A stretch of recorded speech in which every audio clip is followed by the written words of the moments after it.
নমস্কার। আজকে সাপ্তাহিক রাশিফল আলোচনা করব। সাপ্তাহিক রাশিফল বলতে 20 তারিখ অর্থাৎ 20 এপ্রিল টু 26 এপ্রিল 2026 এই সপ্তাহে একাধিক গ্রহ তার বেটার সিচুয়েশনে থাকবে। যেমন আপনার শুক্র রয়েছে তার নিজ রাশি বৃষ রাশিতে মালব্য রাজ্য তৈরি করে, কিছু কিছু রাশির জন্য যথেষ্ট ভালো। আপনার রবি রয়েছে মেষ রাশিতে উচ্চ রাশিতে, এবং বুধ যে নিচস্থ রয়েছে সে নিচস্থ নয়, সে নিচভঙ্গ রাজ্য তৈরি করেছে। সেখানে বুধের সাথে শনির জুতি তৈরি হয়েছে। শনি এই সপ্তাহের মধ্যেই আবার উদিত হবে। শনি তার নক্ষত্রের চতুর্থ চরণে গমনও করেছে।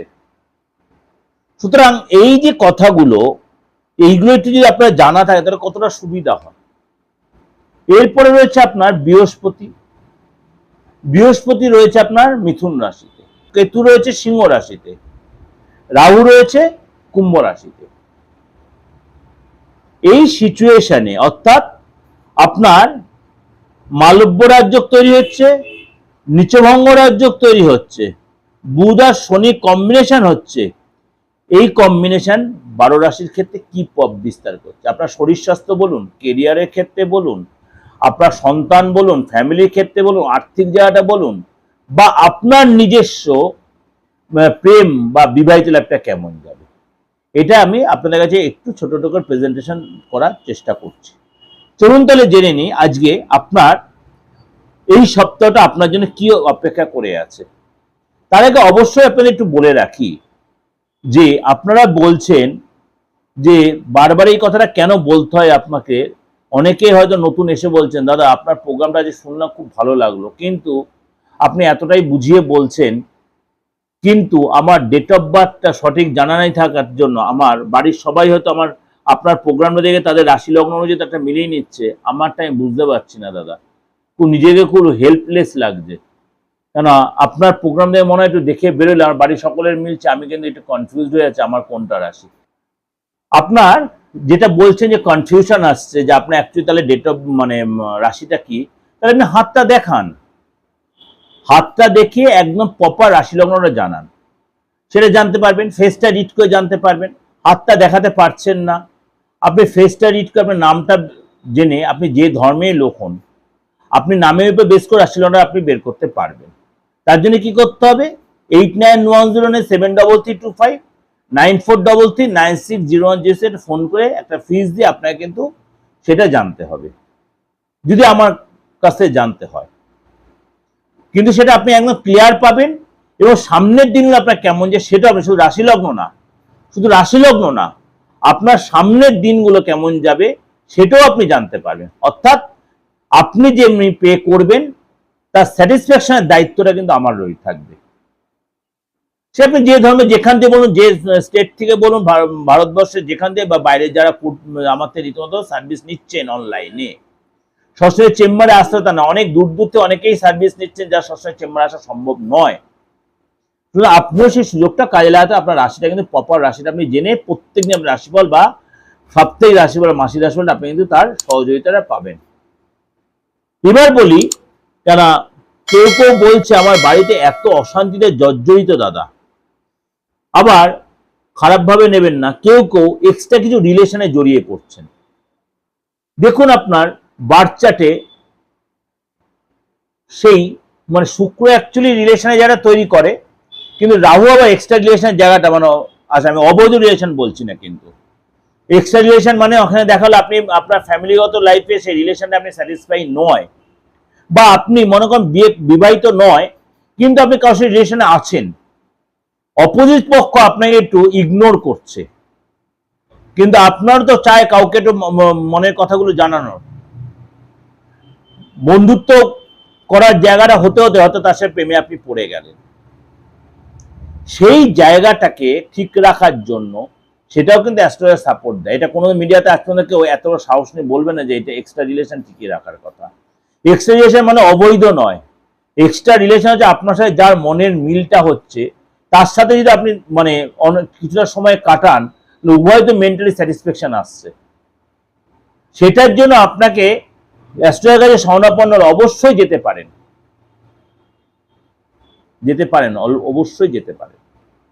তার জন্য কিন্তু আপনাকে দেখতে হবে সেই রিলেশনটা আপনার টিকবে, বা আপনি কি অবৈধভাবে সেই রিলেশনে যায়। অনেকেই আছে যে আপনি বিবাহিত, তাও দেখা যাচ্ছে আপনার বাড়িতে সে আসা যাওয়া করছে, আপনার যে লাইফ পার্টনার তার সাথে যথেষ্ট গুড রিলেশন আছে, সবাই জানে এটা একটা বন্ধুত্বের মতো। এক্সট্রা রিলেশন হলেই যে বেড পার্টনার হতে, নট দ্যাট। বেড পার্টনার সবসময় হয় না, কিন্তু সেটা আলাদা জায়গা। বন্ধুত্ব, ডিপ বন্ধুত্ব যাকে বলে, সে ডিপ বন্ধুত্ব অনেকদিন থাকার পরেও কিন্তু সেখান থেকে আঘাত আসে। আমি অনেক প্রেডিকশন এরকম করেছি যে ডিপ বন্ধুত্ব ছিল মানে সে পুরুষ কোনো মহিলার সাথে এত উভয়ের মধ্যে এত ক্লোজ রিলেশন, হয়তো তার বেড রিলেশন হয়নি বা হয়েছে, যাই হোক সেটা আলাদা, আদার্স ম্যাটার। তারপর সে রিলেশনটা ব্রেকআপের জায়গায় চলে যাচ্ছে, সেটা কিন্তু আপনার ধরে রাখার জায়গা আপনার আছে। অ্যাকচুয়ালি সেটাও হয়, কেন কেউ কেউ এই কথাগুলো আমাকে আলোচনা করতে বলছেন যারা আমার থেকে প্রেডিকশন নিয়েছেন বিগত কিছু দিন ধরে। দাদা এটা কি হবে, আমি কারোর নাম ধরছি কোনো কিছু বলছি না। হ্যাঁ আলবাত হয়, আপনার মন থেকে আপনি পরিষ্কারভাবে জায়গাটা রাখেন, পরিষ্কার যে চিন্তা ভাবনা আলবাত হয়, কিন্তু আমার মানসিকতা স্বচ্ছ থাকতে হবে। এবার তাহলে আলোচনা করি এই সপ্তাহটা আপনার কেমন। কর্কট রাশি, কর্কট রাশি আপনার মনের মধ্যে কিন্তু একটা অস্থিরতা বোধ কাজ করবে। আপনার অতীত নিয়ে কিছু কথা আপনার মনে পড়তে পারে, আপনার কেরিয়ার নিয়ে বলুন, আপনার ফ্যামিলিতে কাউকে চলে গেছে তাদেরকে নিয়ে আপনার মনে পড়তে পারে, একটু ভিতরে একটা কষ্ট হতে পারে, একটা মানে কেন একটা সাবকনসিয়াস মাইন্ডে একটা কোনো অস্বস্তি বোধ হতে পারে, বা সারাটা জীবন কেমন কি করলাম এইসব নিয়ে একটা চিন্তা আপনার ভিতরে কষ্ট হতে পারে, বা আপনার সন্তানকে নিয়ে কষ্ট হতে পারে, বা আমাকে নিয়ে ভিতরে কিন্তু কাউকে শেয়ার ঠিক করতে পারবেন না, এরকম একটা যেন আপনার মধ্যে অস্বস্তি হবে। কিন্তু আপনাকে আমি বলবো এই টেনশনগুলো মনের থেকে ছেড়ে দিই। এই টেনশন আপনার গুরুজনের হেলথ নিয়ে একটু টেনশন হতে পারে, কেন আপনার দ্বাদশ হাউসে বৃহস্পতি বসে আছে, গুরুজনের হেলথ নিয়ে কষ্ট হতে পারে, টেনশন থাকতে, বিশেষ করে আপনার মায়ের শরীর নিয়ে। মায়ের শরীর নিয়ে কিন্তু আপনার টেনশন দেয়, মায়ের শরীর নিয়ে একটু উদ্বিগ্নতা আপনার থাকতে পারে, শুধু আপনি একটু সচেতনতা হতে হবে। আর্থিক জায়গাটা বলি, আর্থিক জায়গাটা কিন্তু আপনার এই সময় মানে একটু সচেতন থাকবেন। অর্থের জায়গাটা মানে যে ডিপার্টমেন্টে যে জায়গাটাই আছেন আপনি, বসের সাথে আপনার কিন্তু কোনো কারণে মতভেদ বা আপনার কিন্তু এই সময় কিন্তু একটু মিসআন্ডারস্ট্যান্ডিং হতে পারে, কিন্তু বি কেয়ারফুল। আপনার বসের সাথে ভুলে এই সময় কিন্তু এইসব তর্ক বিতর্কে জড়াবেন না, তাহলে কিন্তু কোনো অ্যালিগেশন আসতে পারে। কথাবার্তা খুব সংযত থাকবেন এবং বুঝে শুনে কথা বলবেন। বিজনেসের ক্ষেত্রে কিন্তু আপনাকে এই সময় ডেভেলপ আসবে, নতুন কোনো প্ল্যান, নতুন কোনো আপনার সুযোগ আসবে, এবং আপনার কেউ আপনাকে হেল্প করবে। বিজনেসের ক্ষেত্রে কেউ আপনাকে হেল্প করবে, কিন্তু হেল্পটা অবশ্যই নেওয়ার চেষ্টা করবেন, কিন্তু আপনার যেটা বলবো একটা কথাই, যে লস হয়েছিল সেটা আপনি রিকভারি করতে পারবেন ঠিকই, কিন্তু আপনাকে পুরোটা আপনি যতটা এক্সপেক্ট করছেন ততটা আপনি পারবেন না, কিন্তু আপনাকে লেগে থাকতে হবে। কিন্তু কাজের যে আপনি যখন চাকরি করছেন, ভুলে বসের সাথে কোনো মতভেদে জড়াবেন না, কন্ট্রাডিকশনে জড়াবেন না, কোনো কলিগদের সাথে কোনো কন্ট্রাডিকশনে জড়াবেন না, এটা বি কেয়ারফুল। আর্থিক ব্যাপারে আপনার কিন্তু দিনটা ভালো, অর্থ আসবে কিন্তু খরচও হবে। পুরনো যে ইনভেস্ট করেছিলেন আপনার সেখান থেকে লাভ হবে। কোনো রিপেয়ার রিনোভেশন করার জন্য আপনার প্ল্যান করবেন, হয়তো এখন করবেন না, কিন্তু তার জন্য আপনি প্ল্যান করবেন, খরচাটা কতটা কি এইসব আপনার চিন্তা ভাবনা চলবে মাথার মধ্যে। নতুন কোনো বিচার, নতুন কোনো প্ল্যান আপনার করবেন, কিন্তু ধীরে সুস্থে করবেন। দাম্পত্য লাইফটা কিন্তু একটু সতর্ক হতে হবে। মেন আপনার যেটা, আপনি অনেক বেশি অ্যাডজাস্টেবল হতে হবে, এগুলো সতর্ক থাকবেন। ফ্যামিলির সাথে রিনোভেশন বললাম, কোনো সম্পত্তি কেনা এসব প্ল্যান করতে পারেন, কিন্তু ধীরে সুস্থে এগোবেন, কারোর সাথে কনসাল্ট করে নেবেন। সন্তানের শরীরটা নিয়ে ডিস্টার্ব হতে পারে, সন্তানের বিদ্যা বা কেরিয়ারটা ভালো, সন্তানের কেরিয়ারটা নিয়ে অসুবিধা হবে না, কিন্তু সন্তানের হেলথ নিয়ে একটু ডিস্টার্ব হতে পারে।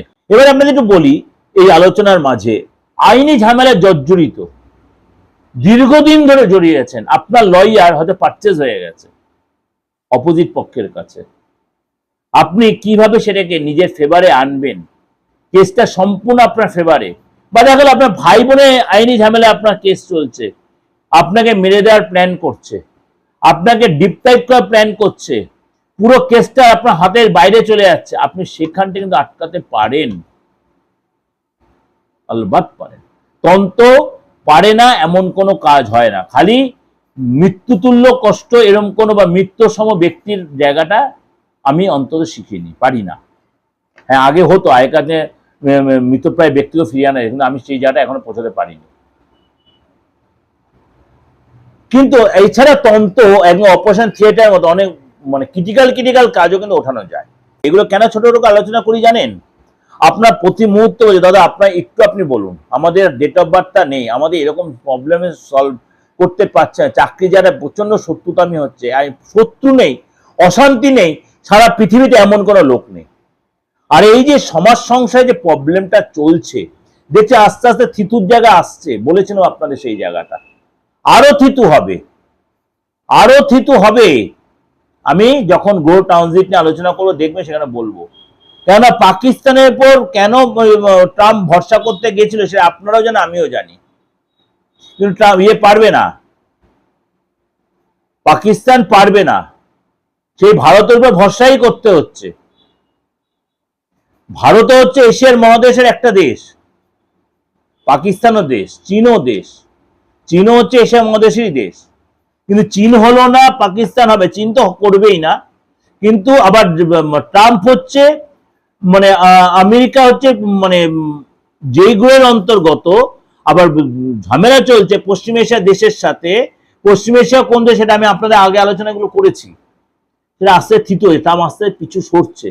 আর শনির দেশ, এই পশ্চিম এশিয়ার দেশ, শনি কেন এত আবার নিজের ইয়েটা দেখাচ্ছে, ফলনটা দেখাচ্ছে, যেহেতু সেখানে গুরুর ঘরে গুরুর একটা সাপোর্টিং আছে, কেননা গুরু সাপোর্টকে চীন সাপোর্ট করছে ইরানকে, এগুলো বুঝতে হবে। এত মজা আছে প্রোগ্রামটায়, অ্যাস্ট্রোলজিতে হেভি মজা যদি ঠিকমতো বুঝতে পারেন। ওই মানে ওই বলে দিলাম হয়ে গেল করে গেল তা নয় অ্যাস্ট্রোলজি।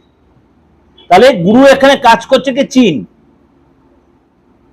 এই জায়গাগুলো বুঝতে হবে। তাহলে শনির ওখানে সাপোর্ট পাচ্ছে, পশ্চিম এশিয়ার দেশ ইরান সাপোর্ট পাচ্ছে চীনের থেকে, তখন সে ট্রাম্পকে চাপে রাখার প্ল্যান করে। ট্রাম্প যতই দেখাচ্ছে হাম্বি তাম্বি করছে, ট্রাম্পের কিন্তু অনেক ক্ষতি অলরেডি হয়ে গেছে আমেরিকার, কিন্তু ইরান কিন্তু সহজে নত ওর জন্যই হচ্ছে না, পিছন থেকে চীন চায়না সাপোর্ট দিচ্ছে। ক্লিয়ার সাপোর্ট দিলেও কিন্তু উভয়ের মধ্যে কিন্তু একটা আন্ডারস্ট্যান্ডিং সিচুয়েশন আসছে। তাহলে এটা কবে হবে? এই যে শনি নক্ষত্র চেঞ্জ হলো, শনি অস্ত থেকে উদয় 22 তারিখ, দেখবেন আস্তে অনেক জিনিসটা নর্মাল হয়ে গেছে, হয়তো বিরতি হয়ে যাবে, হয়তো না হয়তো হয়েই যাবে বিরতি। এই হলো সামাজিক সিচুয়েশন আপনাকে প্রেজেন্টেশন দিলে। কারণ অনেকে বলছে যুদ্ধ সিচুয়েশন কবে থামবে, তার জন্য আমি মিডিয়ায় বলে দিলাম, ব্যক্তিগত কাউকে বলতে সবাই শুনতে পারবেন না, এটা ক্লিয়ার। এই যে মানে জ্বালানি নিয়ে এত কষ্ট হচ্ছে, মানে গ্যাস বলুন, পেট্রোল বলুন, কাঁচা পেট্রোল বলুন, এগুলো আস্তে নর্মাল হয়ে যাবে, অনেকটা আগে তো নর্মাল হয়েছে, এরপর আরো নর্মাল হবে। এটা একটা আপনাদের ওভারঅল একটা প্রেজেন্টেশন দিলাম। ওভারঅল প্রেজেন্টেশন দেওয়া মানে যেটা থোড়বড়ি খারাপড়ি তো তা কিন্তু আমি দিই না। প্রত্যেকটা গ্রহ রাশির সিচুয়েশন প্রথমেই আমি শুরুতেই বলে দিই আপনাদের, এই মুহূর্তে কোন গ্রহ রাশি কোথায় বসে আছে। সোয়া দুদিন অন্তত চন্দ্র ট্রানজিট করে, 3টে রাশিতে চন্দ্র মুভ করবে, সেটার উপর বেস করেই কিন্তু আপনাদের কাছে প্রেজেন্টেশন, ওর জন্য আপনাদের এতটা ক্লিয়ারিটি আপনারা পান। এর সাথে তো সাপ্তাহিক রাশিফল আছে, দৈনিক রাশিফল তো আছেই আছে। এরপর বলবেন যে যদি আপনার কখনো যে কোনো কনফিউশন থাকে বা কোনো, অবশ্যই যে আমার নাম্বার আছে, এটা অপরিবর্তিত নাম্বার, একদম প্রথম দিন থেকে ছিল, এখন শেষ দিন পর্যন্তও থাকবে, সুতরাং সেই নাম্বারে ফোন করে আপনি আমাকে একটা ভিজিট দিয়ে আপনি আলোচনাটা করতেই পারেন। আপনি এই মুহূর্তে প্রেজেন্ট সিচুয়েশন বা আপনার ফিউচার সিচুয়েশন বা পাস্ট সিচুয়েশন অবশ্যই জানতে পারেন, এবং যে আপনার প্রবলেম আপনি ফেস করছেন সেখান থেকে বেরিয়ে আসার জন্য সেটাও কিন্তু আপনার রাইট আছে, তার সুযোগটা কাজে লাগানো। তার যে চেম্বার আছে তার দরকার নেই, আপনি সার্ভিসটা নেওয়ার জন্য যেই জিনিসটা দরকার সেটা দেবেন, অর্থাৎ কি দেবেন? পেমেন্ট। আমি আপনাকে ফুললি স্যাটিসফ্যাকশনের দায়িত্ব আমার। ভালো থাকবেন, অবশ্যই ভালো থাকবেন। এই গরমে খাওয়া দাওয়ার প্রতি কন্ট্রোল রাখবেন, এবং কথাবার্তা সবার সাথে কন্ট্রোল। ভালো থাকবেন, নমস্কার।